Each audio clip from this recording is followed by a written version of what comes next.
Did you ever experience a poltergeist in your house? I had a poltergeist for 3 years and I wanted to weird share my experience.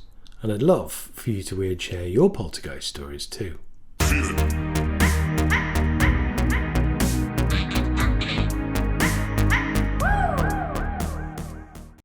7-year-old me lived in a very strange house. A lot of very strange things happened in that house.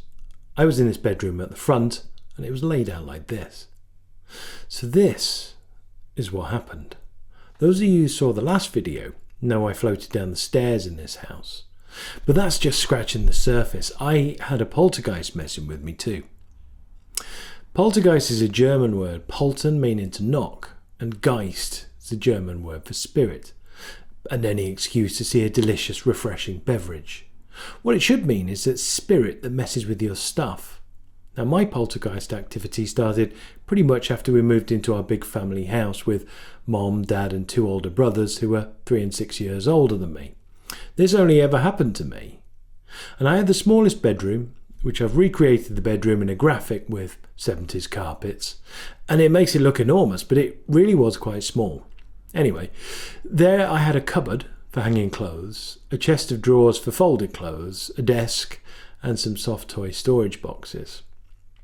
And what would happen is things would move around in my room between everyone going out to school and work and me coming home.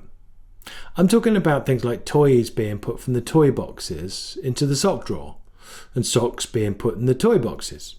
My hairbrush was always left on top of the chest of drawers and there was a mirror attached to the back of it. So that's where I did my hair.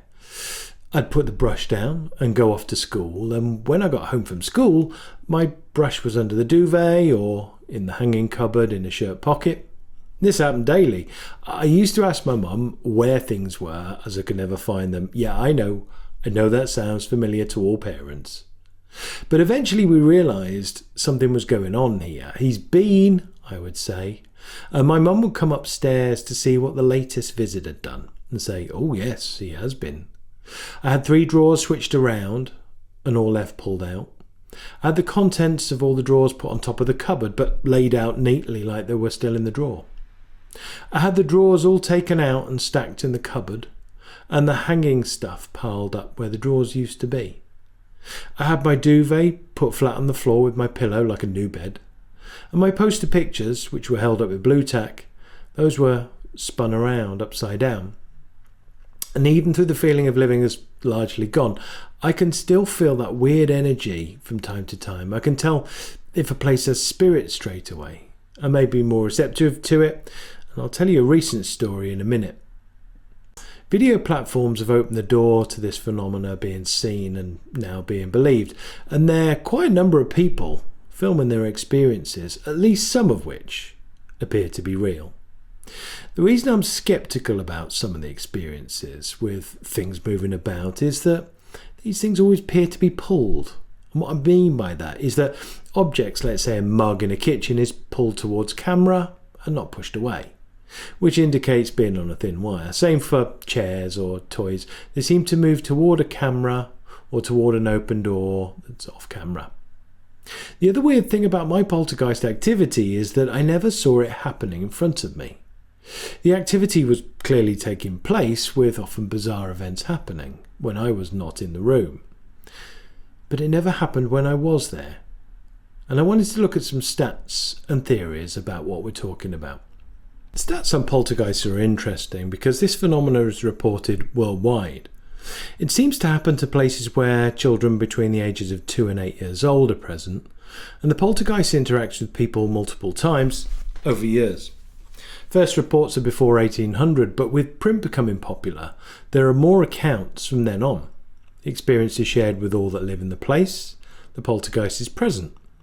Events happen during the day and the night, unlike many paranormal goings on. So, top 3 theories. Theory 1, the biggest, is that all poltergeist activity is a hoax. There is someone, usually a child, in each case who is carrying out the actions to fool everyone. But why? What would the child get out of the hoax, especially when it's the child who is normally the recipient of the poltergeist activity? How do all these children get the idea to do such things? especially as there are written accounts of poltergeists long before children would have had access to any media to learn how to hoax. Natural causes, where drafts knock mirrors off walls or turn over chairs. Now, the natural causes may be applicable to what people would more readily identify as ghosts and hauntings. Turning over chairs with a draft is a stretch too. In Britain, a lot of activities tends to happen in older houses that normally have heavy furniture. Poltergeists do not act like ghosts in a haunting. They are mischievous and do things that natural causes can't explain. You folks know what I mean. Reality. Poltergeists are real and exist for the magical. I say magical, it can be pretty scary when it's happening. Period of between 2 and 8 years old. This is what the data tells us, but that's ignored by scientists, even in the face of overwhelming data, that this is real. The main reason I believe in poltergeists is that I had poltergeist activity for 3 years on a daily basis. Nothing to do with my imagination or natural causes. This happened. And it's hard to try and convey now how weird this was to accept this into normality, but how it became our new normal.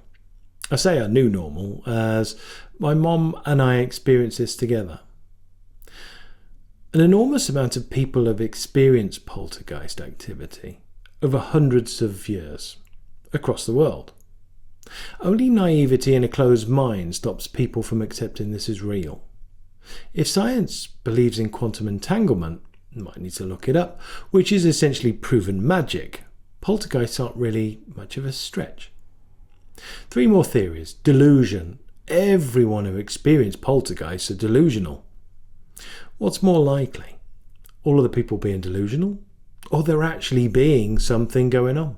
Stats are especially difficult to bring together on this sort of phenomena, as people are worried about not being believed or taken seriously. And this makes the theory of delusion easy to cast, as it prevents people from coming forward and their experiences from being investigated.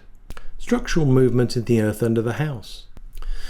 This is the theory that water or seismic activity was to blame for noises or things being broken.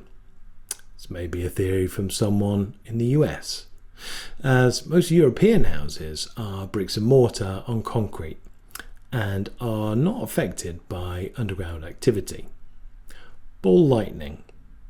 The theory that things happen inside a house, but it's actually an optical illusion caused by lightning balls. I've never even seen ball lightning, but I'm pretty sure it wasn't happening on a clear summer's afternoon when my socks were being swapped. How is it connected?